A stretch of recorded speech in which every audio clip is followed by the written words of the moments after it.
Welcome to Next in Leadership, the interview. We have Weston Smith here, and I'm excited for him to share his experience, which is broad. It's obviously he's a Signal franchisee, but he has experience in auto parts distribution and manufacturing, leading organizations, and really through his sports career, even has been a leader all the way through. So I'm excited to kind of extract some of his insights and share with the team here. So Weston, thank you for joining us. And why don't you start by just giving us your early leadership journey as we jump in and can share information with the team. So thanks for joining us and give us your insights. Thanks for having me on, Reed. Well, that takes you back when you say, what did your leadership journey begin as? And I have to start by saying, it probably already dives into the question of whether leaders are created or they're born and bred. So I'm probably one of those examples that is born and bred and raised that way. So starting out is from the very beginning, from the earliest days as a child, starting to play sports at 4 and 5 years old, growing through that, working with church organizations, as well as Boy Scouts and Cub Scouts when you're even smaller. So in each one of those facets of my life, you start by having experience or experiencing leadership roles, And in the smallest things, from Cub Scouts being one of the leaders in the Cub Scouts, to becoming an Eagle Scout as I got older, and playing in sports and being captains of teams and the closing pitcher at most games. It all, in your beginning of leadership, I do think it's just in your activities as a child. So that would be the part that I would say is the kind of the raised portion, that you can teach someone the leadership by giving them all of that experience and the opportunities to lead. Now, back to the born and bred side, if you don't really have a choice and you're forced into those situations and you're told you're going to be a leader and this is what we do, you don't know any other way. So I have to go back and forth between the two. I think you can raise a leader, but at the same time, if you're born and bred and brought up that way, you don't really have a choice. You're just going to lead because you don't know anything else. Yeah, and the part I love about that is really twofold. One, many times we think we're not a leader until we accept a job that's in a leadership role. Mm-hmm. But you're talking in extracurricular activities. These are voluntary areas. I mean, you volunteered for sports at the same time as maybe you were highly encouraged, I understand, to participate, but you're not getting paid. There wasn't NIL money back then. So, this is not a job per se. You were then committed to doing it. So I think that's the key, is we cut our teeth on these early leadership roles, whether it's Cub Scouts, Eagle Scouts, the church involvement, or even in sports. And then in those environments, we're challenged in a new way, right? And I think, clearly having spent time with you, I'm sure there was high discipline even at that level, and just an intellect that naturally drew people to you, and a willingness to take on the pressure. And I think one thing, as I've watched you just in our period of time that I've known you, is you're willing to try new things, right? I mean, whether it's venturing into an auto parts business to a Signal or any number of things, you're always learning and growing and researching. And there's a huge difference between church environments, Cub Scouts, Eagle Scouts, and sports. All three are different environments, but you're learning in all of those, and it's really adding to who you are. And so I think you're right. I mean, at the same time, as another point you made is, as a leader, and I would say in your case, your family, they're encouraging you in that, and we can encourage the next generation of leaders. And so I'm sure, as I know your dad saw the value of contributing in those to build as well as breed that leadership. And so he's putting you in those environments, and we can do that as leaders. We can put other team members, and I know, and we'll get into this for sure as you're leading others. I see you doing that with your team. You're putting them in circumstances they wouldn't naturally want to volunteer for. You're encouraging them, let's say, to step into those roles for sure. And so it's a balance of two. And I think you bring up a valid point, is one, as a leader, and your dad being that leader early on, encouraging you to get involved in these things. Second, when you're involved in them, the extracurricular activities are the place to hone those skills, right? On a sports team, in a philanthropic area. So what are some early lead self, and as we step into that stage of the conversation here, what are some things that you took back that really lead self, whether it was in the Cub Scouts, Eagle Scouts, on a sports field or otherwise, or even just as you're starting your first initial career, you realize, hey, this is a way I'm going to lead myself well, and any tips you might be able to share with the audience? Well, I think the biggest part of that early leadership and then leading yourself is really accepting positions. And I don't mean that as accepting a job position, but it's accepting whatever role you're in at the time. So a good leader also has to know how to follow. because you can't lead people without understanding how to correctly follow. So being able to find good leadership and be under that leadership to see how it works and how it runs, and to start understanding by seeing how those different leaders interact with others, the different leadership styles, and the way that not every single way works for every single person. Every single person has to be led differently. And at each level, that's also different. So whether it comes to the point of leading your basic employees or your church members or whatever group you have your base entry level people in that. You have to lead them a different way than you lead a supervisor or a group leader. And even further, how you lead a manager, an upper echelon manager, because that comes to the point where then you are learning how to lead leaders. So first, you have to lead yourself. And the biggest part of that, I do believe, comes back to the point of just being able to accept whatever position you're in at that time and to understand it and to fully fulfill that role as much as possible. And then being able to take the risk, take the opportunity on the other side.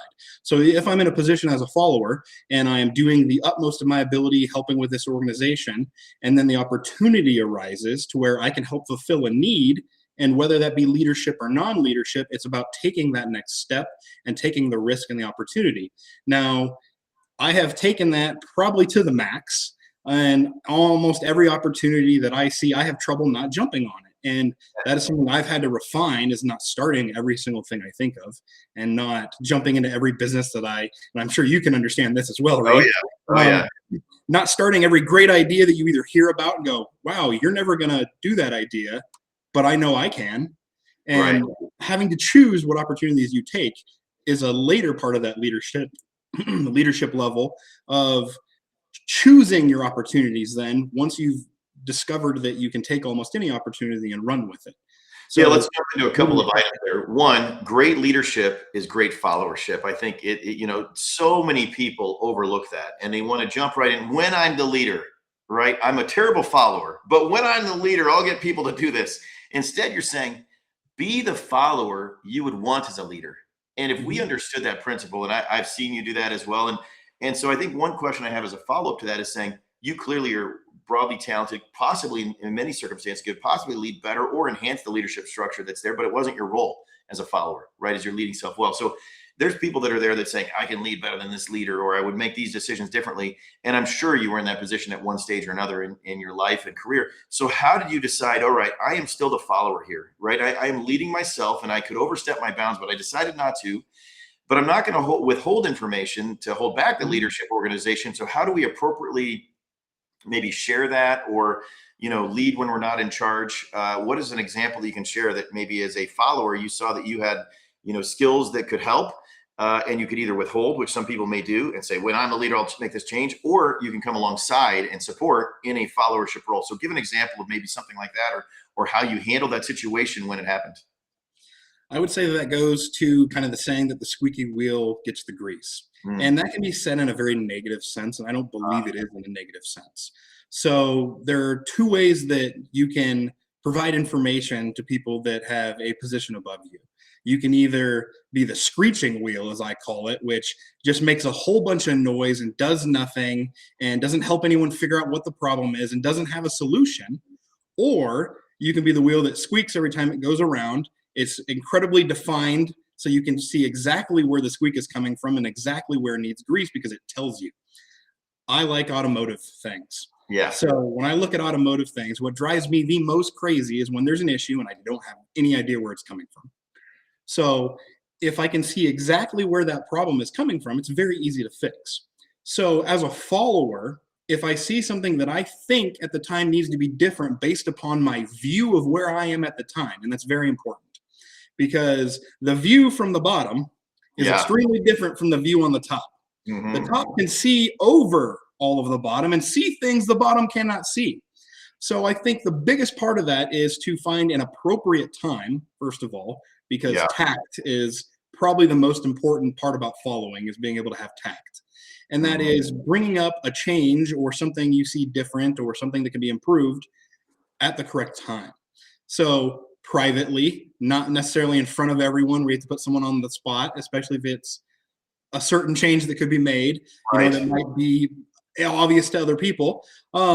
but that you can make that suggestion in private so that that leader then has a chance privately and not on the spot to take into consideration everything that you said and see if there's a change that can be made based upon the information that they have. A lot of times I like to look at it in the scope of politics. Everybody wants to think they know what the president should be doing, regardless of who it is, on whatever side. Everyone thinks they know better, but they don't have that bird's eye view and all the briefings that president or that leader gets. They don't know the budget side. So a great example for me is I was working at an RV dealership, and I had been hired to essentially manage their back-end warehouse. Well, let's just say it wasn't organized. And even though I'd been hired at a semi-management role, I didn't have anyone under me. It was just me in charge of the warehouse, so they called me a manager. But I wanted to completely redo the entire thing because people had just been sticking things on shelves. There was absolutely zero organization to it. Now, what would it cost to completely redo the whole thing? I was going to have to get help. I was going to have probably a week or two of 2 or 3 people assisting me pull everything off the shelves, correctly organize and put it all back on. So instead of just telling someone, hey, we have to do this because this is crap, and just being negative, I offered the solution, which was, this is not organized very well. It makes it so that parts are picked extremely slowly. We can't find things, which makes us then double order, and we have more in inventory than we think we have because the system says 5 and we can only see 2. So I provided the solution that if we do take a week or 2 to do this and I have assistance, then we can have parts picked faster, we can know our inventory correctly, and it will save time in the long run. So what I did was I provided a solution to do this. Now what happened was they said no. I couldn't do that. I had to do it all by myself, which I accepted, and I figured out another way to do it cheaper because the problem was they didn't want to pay for the labor to do it, only my own labor back there. So I just had to find a different solution. So the leadership part of that from the lower level was the ask to change, but understanding that I don't have the ultimate decision and I can't be mad about it because I can't see everything up top. Yeah, I love it. I mean, this is such a great analogy too, because one, you're not a problem identifier. You're a solution provider. And so you identified the challenge. And then in that process, as you're telling that story, is you recognize, hey, here's the benefit to you. You save an inventory. You can look for it more efficiently, and you're giving that and presenting that to the ownership group. And then, you pivoted when they didn't give you the exact request. So this is a partnership, right? A follower will still take responsibility and leader, even when they can clearly see something that would benefit all parties. And so you said, okay, I wasn't defeated because they said no to my first idea. I took my first idea, built on it, and granted, it was more work for me, but in the end, you learned. And I think this is the other thing about that leading self. You learned a lot in that process, right? I mean, I think as you reorganize that, you worked with leadership, and you're not working there obviously anymore, but now you have that idea and that knowledge that you carry forward. And I think a lot of people, when we lead self, we forget about that. The most valuable thing from that is the learning that we'll carry to other positions, because that RV dealership is not getting the benefit of you as an employee anymore, but you're getting the benefit of what you learned there that you can apply in other areas as you've reorganized. And I can also say, as someone that is blessed to have you in my organization, you've done that exact same approach to us, right? Whether we're launching a new technology or venturing into new opportunities or finding new markets, you're saying, hey, Reed and team, here's what I'm seeing from my vantage point. Here's some things that we can work on. You're an early tester for the software. And you're not just saying, I don't like this. You're saying, hey, here's the challenge. Here's what can be done better. And then we're like, not feasible, but great idea. Or feasible, but it might take a little while, or whatever else, because that's what we need as leaders of organizations, as partners. And so let's venture into that second part of the conversation, which is you then, obviously, based on your success at the RV dealership and other things early in your career, you began to lead others. And so what are some early things that you learned by leading others that you didn't necessarily think, and this might be a way to position this, when you're just leading yourself, as you stepped into leading others that were like, I had to adjust or calibrate. So talk a little bit about leading others and when you stepped into that role, and then what you learned that was different than leading self as you took that next step in your leadership journey. The leadership journey has definitely changed. That is evident not only with the passage of time, but with societal norms. And that affects a lot of things. I will say that early on, probably my biggest struggle, and a lot of this sounds conceited when I talk about this lesson that I learned, but I thought everyone should be able to operate as the same caliber as I operated at. Mm-hmm.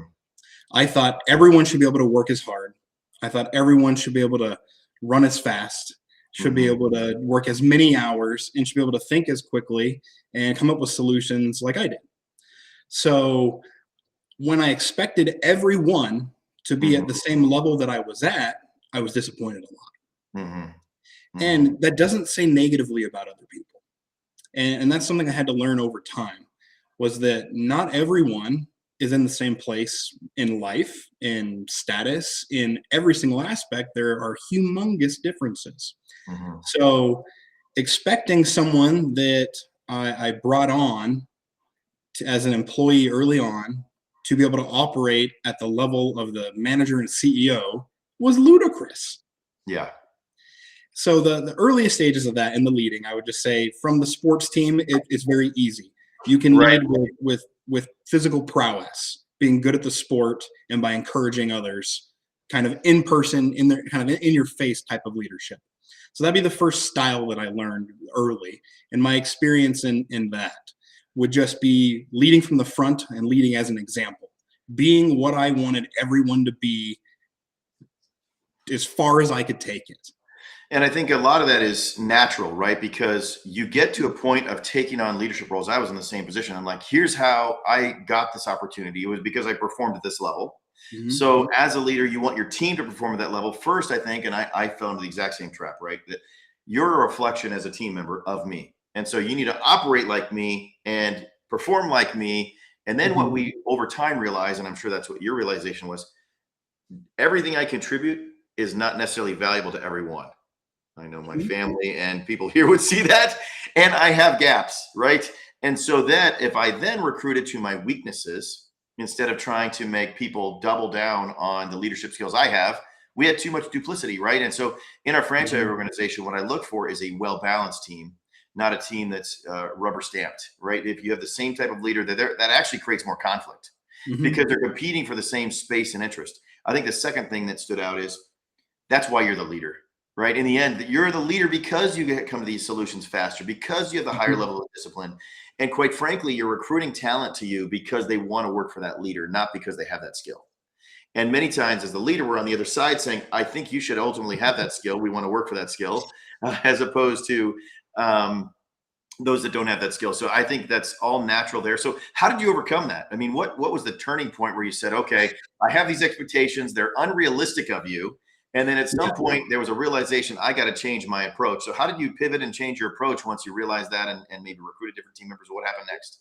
So that realization did not happen until a couple of years ago running Signal. Okay. Now, it may have been that my teams before that were smaller and I don't want to call them higher caliber, but higher caliber. You know, the people I were hiring were for entirely different roles, and I was hiring specialists. So that is a very big difference. You have your generalists. I would say most of our employees running Signal are generalists. Yeah, they can do the job general. You know, they're an entry level worker for the most part. And then we start getting our specialists that are really good with handling the customer service portion. They're really, really good with the vehicles. You know, you can start recruiting specialists at different levels. So the way I learned that was trying to force generalists to be specialists and it not working.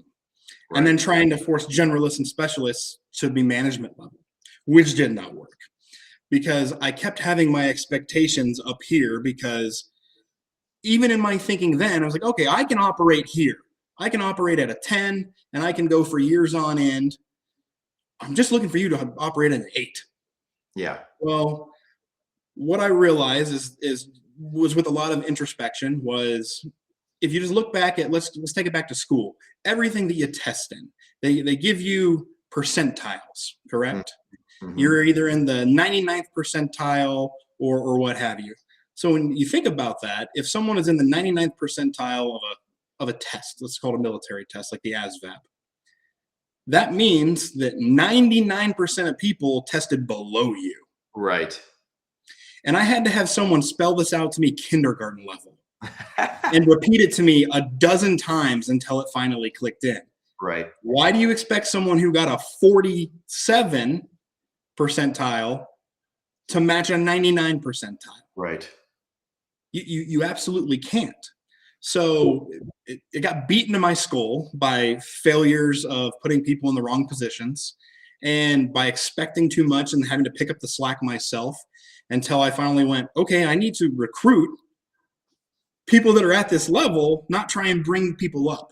So probably the biggest lesson I learned there was that you can't force everyone to what I call level up. Mm-hmm. I think about it in video game terms for the younger generation is you can't jump levels with people. They can't go from a level 2 to a level 72. That just doesn't work. They have to do the work throughout time and throughout the years and when gathering experience, if they so desire to even. Right. Because not everyone has the ability. Yeah. It's just a fact. And not everyone wants to play the game, right? I mean, they don't want to play the game. They're like, great, that's great. You leveled up the game. I didn't want to play it anyway.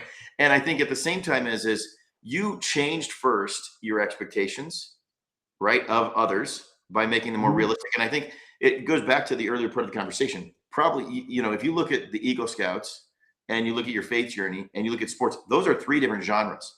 Mm-hmm. And let's use that analogy. You can get a phenomenal athlete, right? And that's the only time they invested all their time into those things, but they're not well balanced. So they might be able to jump super high, run super fast, but you can't use that in everything.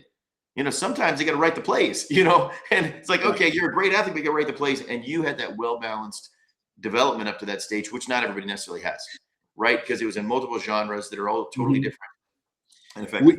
My family and I used to have a saying, really, my brother and I used to say this because we were forced and, encouraged, I don't say forced, we were encouraged to participate in all these extracurricular activities, whether it is Boys State, Eagle Scouts, church activities, and then we had to do a sport every season. So we used to say this: we're so well-rounded, we're pointless.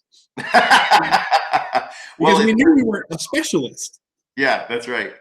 But we made sure that we were good at everything.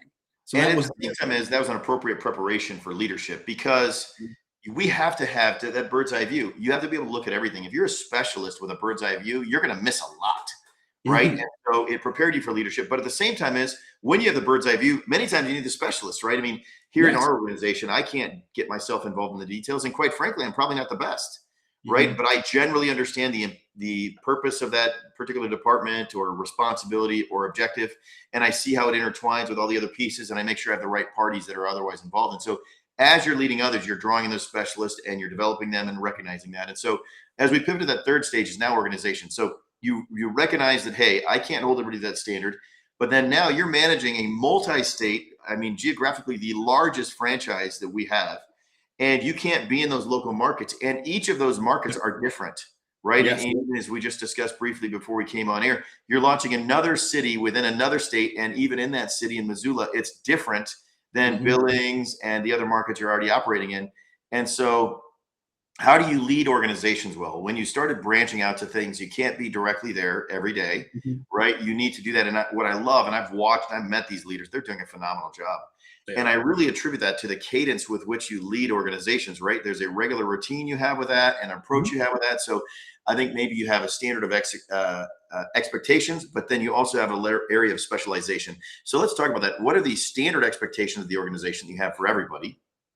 And what's an example of specialization that's maybe local as you lead an organization that you do a balance of both as you've learned through this process, leading self and others? Yeah. So the biggest part of, I think, is paying very, very close attention to your leadership.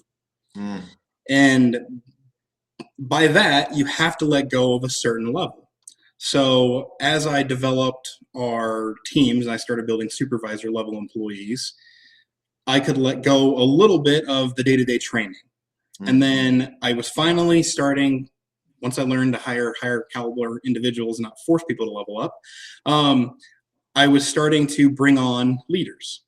And in bringing on leaders or managers, because there is a difference, and I was bringing on leaders and managers now. And to do that, I had to focus on those leaders and managers, which meant now I'm not interacting with my base level employees because it's impossible. For one, we have a couple hundred, so it's far too difficult across 5 states to see them all and to know them all. So I have to focus on another level. So in building that, I grew that leadership team of our operations coordinators, and they all had to have a level of excellence that we expect. And that is a level of organization, a level of professionalism, and a level of grit that is the minimum, not the maximum. It is the minimum bar. And we set it purposely higher than most other organizations. Because if we set our minimum bar here, they're going to shoot for up here. Right. And the minimum is already 30, 40% better than everybody else. So as long as they meet my new minimum, they're going to be better than every other security manager in their city. And we've grown very quickly due to that, I think, mindset. And I not only expect them to be the best, I tell them to be the best, and then I help them grow to be the best in their area. Now, within that, we also have to have specialists. So I have a specialist who is our expert on Walmarts. Thing about Walmart. They were able to get into the back end systems with Walmart that home office people didn't know how to do. That somehow we got access to, and that was awesome. And then I have someone who is really good with the vehicles. They understand how the wraps go on, how the lights work, how to program them, how to decode them, how to make the camera systems work correctly. So I started developing within my own leadership groups specialists on certain areas. So we have a Walmart person. We have a person that is in charge of all of our vehicle upfits and how to do that, but they're running an entire city. They're still doing all the scheduling, all the hiring, most of the training. So letting them specialize to what they were good at and could understand well versus forcing them to do either all of it or to do a certain aspects that maybe they weren't good at. My Walmart guy, I'm not going to even ask to change a tire. He could not do that. However, he probably could change a tire, but that's not his specialty, right? My vehicle guy loves everything about the vehicles, knows how to work with them completely. Going further than that, we have a guy who is extremely good at de-escalating situations with the employees. He knows just how to let them talk to him. And that also moves over to clients. So he's kind of my client specialist. Okay. Of if I have a real pain in the butt client, I want him to be the one that talks to him. Right. Because I'm going to get annoyed. He can sit there and listen to him and I go, okay, yeah, we'll work on that. And so the did not affect him. Yeah, right. He can get through that, right? And I think it's the kind of disseminating all of that is you've learned how to assess talent and develop talent. So instead of just saying, hey, everyone needs to operate when you were leading others early, everyone needs to operate at my level. Now you're saying, wait a minute, I want to assess your strength. Are you a specialist? Are you really good at changing tires or working on Walmart? And I want to develop that in that scope. Or are you good above average generalist that's already got a minimum bar of expectations that I'm going to elevate? And then you're developing talent. I mean, that's one thing I've clearly seen. And I'm on this side. I've watched you guys go from really zero revenue to being the franchise of the year, right? I mean, that's high praise in an organization that's 20 years old. And I think it's because not just because you hire great people, it's because you develop great people. And of course, there's many that can hire great people. And I think the trap is saying, hey, you're a leader. I don't have to worry about these things anymore. I'm going to be complacent. I'll sit back. I don't have to do anything. Thank you for running my organization and profiting for me.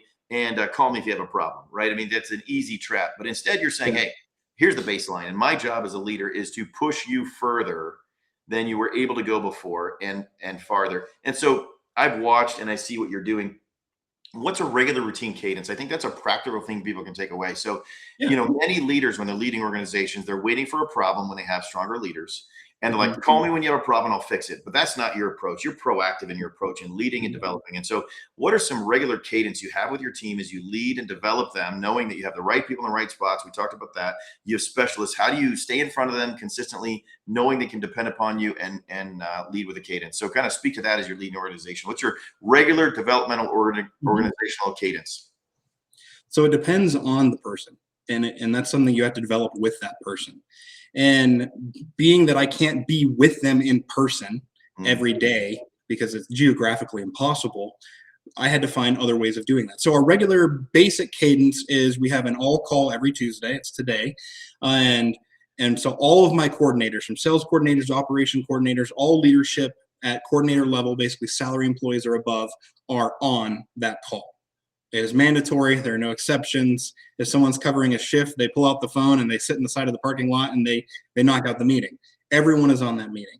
Mm-hmm. Now, that is a time when I can give them general updates for our group, because we are a large area, and the updates that is going on within our organization, as well as the larger Signal organization overall, as well as then we can focus on individual operational items that they have that the rest of the group can learn from. So we usually go over give me the good thing that happened last week, or what was the best thing about last week, and what is your current challenge moving forward to this next week or throughout the rest of this week, as it's a Tuesday. And so we can focus on a win from the week previous, and then we can focus on a challenge that they're going to be working on throughout the next week. And that can be a general challenge or a very, very specific challenge. But now I have the brain group of all my leadership. They're essentially in one room, even if it's on a Teams chat. Mm-hmm. We're all there, and we can discuss it. And now I can let discussion flow in between them, and I can let the ideas bounce. And this is one of my favorite things to do, is to let all the ideas bounce and then say, okay, we're going to do that one. Because as the leadership, I can let them give all the ideas, because especially if they come up with the ideas, they're far more likely to run with it full tilt. Right. Rather than if I come up with something and then tell them to do it. And I can also then, it's also a kind of a litmus test of seeing what they come up with. I may know the solution 100% immediately when they say the problem in my head and know exactly what I want them to do. But I want to always let them come up with the ideas to see what they're going to come up with. Maybe it aligns with it, maybe it's close. And sometimes even if it's not the exact thing that I wanted, I can let them go with that idea to see how it works. As long as, I believe it will work in a certain manner. Maybe not as well as maybe I think my idea might have worked, but I also want to let them learn. And some of that can be in the form of, I know this isn't going to work that well, but you were very confident, so I'm going to let you punish yourself by experiencing this, because it's going to cause you an issue. And that's usually just, okay, I know this employee in this situation is probably then going to quit if you do that, and you're going to have to cover some shifts and have some long nights. So that cadence is that general meeting every Tuesday. And then every Friday we have individual meetings where it's 30 minutes to an hour with each coordinator individually, one-on-one, in their own call, so no one else can see the transcript or anything. So we can talk about all the way down to the nitty-gritty, the problems with a single employee, any issues they have, period. It's an open discussion. And the first meeting on Tuesdays is more regulated. I try and keep it 30 minutes to an hour at maximum, depending on the topic. The individual meetings are not regulated. As long as we have things to discuss until it bumps up to the next coordinator meeting, we can discuss those items and we can solve any of the issues. And a lot of that's just the small things. Hey, we need this at this office. Hey, I think this car is having this issue. Now, that being a longer meeting, it's not the only meeting. We also have, with all my leadership, it is complete open communication. They call me anytime 24/7 or text me or email me 24/7. So there's that cadence call where we have to do it. Mm-hmm. But that leads to then completely open communication where I speak to almost all of my coordinators every single day. And that's with my security side. Now with the other company, it's an open chat conversation.